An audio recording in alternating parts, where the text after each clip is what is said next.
Oftentimes, when depression has come upon you, you try to fight it by being angry at it and telling it to go away, or being angry at yourself because you're feeling the way you are. And you tell yourself, don't think the way you're thinking and don't feel the way you're feeling.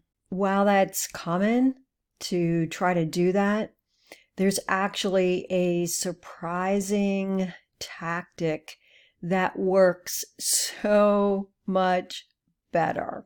Today I'm going to explain to you a way, actually a surprising way that you can battle depression without anger and without force. But what this will also help you to do is to understand why depression is there in the first place. Well, if you don't know me, let me introduce myself. My name is Tawnya Kordenbrock, and I am the person behind arenewedlife.com, where I help women to be able to understand their emotions and to be able to manage them in a way where they can love themselves, feel loved by others, and to have a deeper relationship with God. Now, as we look at how to battle depression, and I think about different ways that you can launch a battle, I think there are probably two main ways you can do this. And one is to launch an all-out attack that kind of just pounces on your enemy from all directions. So how would you do this with depression? Well, if you've read anything about how to treat depression, or you've watched any of my other teachings that I've done, then you will probably know there are lots of things you can do to help with depression. And actually doing all of these things is going to bring the best results. For instance, you can take some action. A lot of times it's taking a little step will get you to a different place within your body and within your mind, where the depression begins just to shift and to go away. You can also examine your thinking. And I have a free resource that I often give away that helps you with that stinking thinking. You can also get medication, right? Some antidepressants that are going to influence the neurotransmitters in your brain. Then again, you can practice what I talk about a lot on here is doing some mindfulness. That will also help with depression. Then again, you can bring changes to your gut and the flora there, which has been shown to influence depression also. So changing how you eat, that can impact it. Now, all of these ways, as I said, is like this all-around attack where you're going to pounce and you're going to attack from all different directions, and those can certainly be effective. But right now, I want to explain to you a different type of an attack. This is where you kind of pull back and you examine the enemy. So in this case, you're going to examine this depression that has come upon you, that is visiting you. And you examine your enemy and you determine where their weak point is. And in so doing, then you are going to attack that place. And when you do that, you kind of let the wind, the air out of their balloons, and the power is then gone so that they can't become more forceful.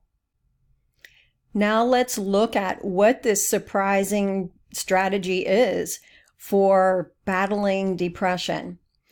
Now, normally, as I said earlier, what we tend to do is when depression comes toward us, when it visits us, we want to grab it and throw it out the door. Just get out of here. I do not want you in my house. I don't want you anywhere around me. You kind of just want to punch it in the face and say, get out of here.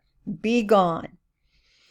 Because in some ways, that's probably what you're doing to yourself, especially if you are a Christian, that you're embarrassed, even ashamed that you're experiencing depression. And of course, it doesn't feel good. And so you want it just to be gone, to not be here, to not be acting like it's a part of who you are.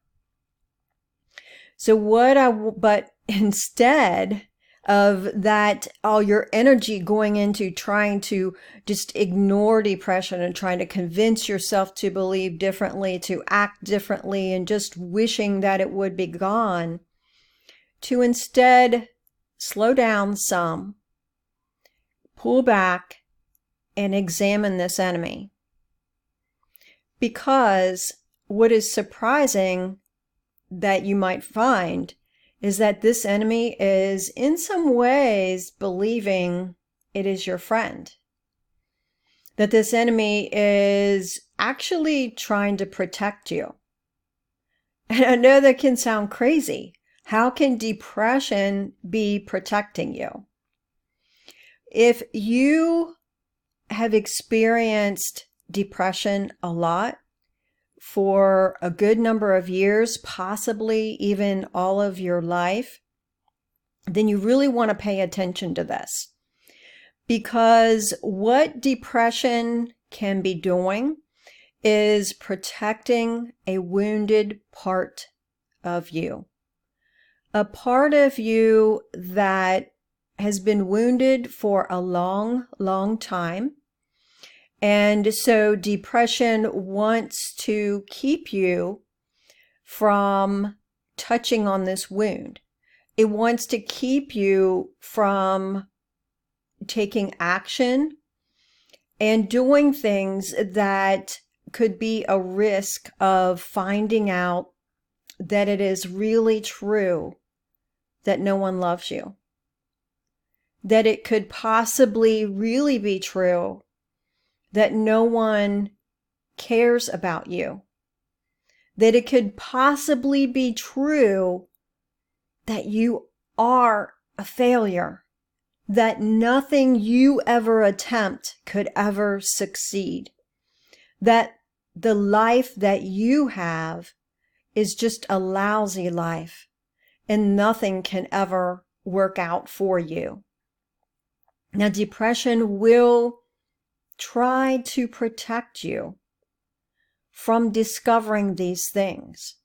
And that is because there is a wounded part within you that believes this, that believes that there is something inherently wrong with you.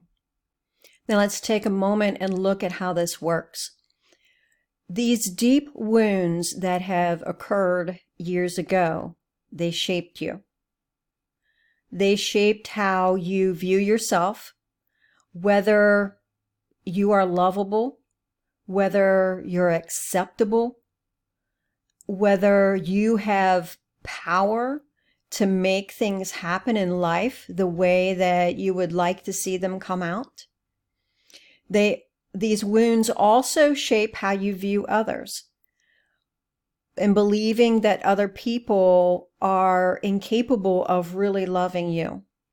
Believing that other people are capable of hearing you and coming to help you when you need that help and caring for you. And believing that other people are capable of having the power to make happen what needs to happen to protect you or to provide for you. And this also extends to God, and believing that God really would care about you, or that he really would love you, or that he has the power, that he truly has the power to give you what it is that you desire and you need in life.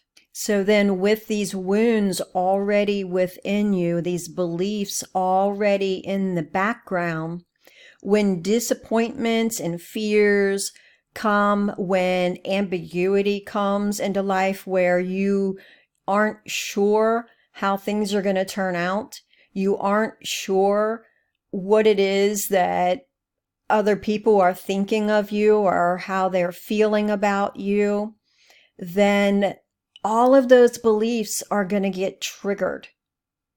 It's like the disappointment and the fear and the ambiguity, it just opens up the door for depression to be able to just walk right on into your house and plop itself down on your living room sofa and become this smelly, pathetic nuisance that makes a mess of your life and brings all of productivity and all of happiness and anything that's positive just to a complete halt.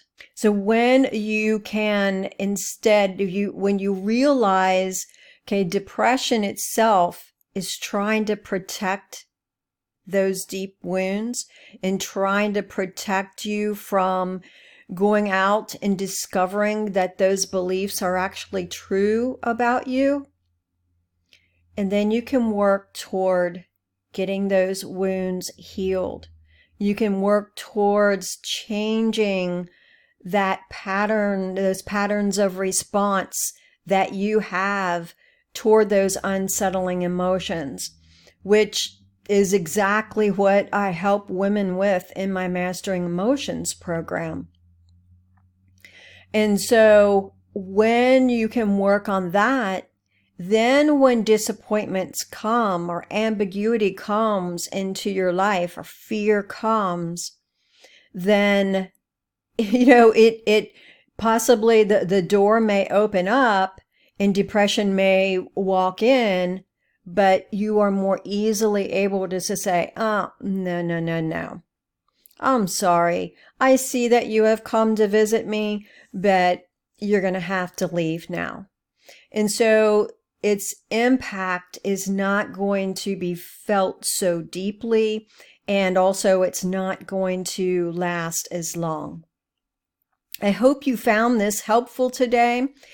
Take a look in the details with this video, and I will provide that free resource that I mentioned earlier of how to examine what is going on inside of your head with those beliefs. And do give me a thumbs up and let me know that you found this helpful, and also subscribe so that you can receive more of these teachings.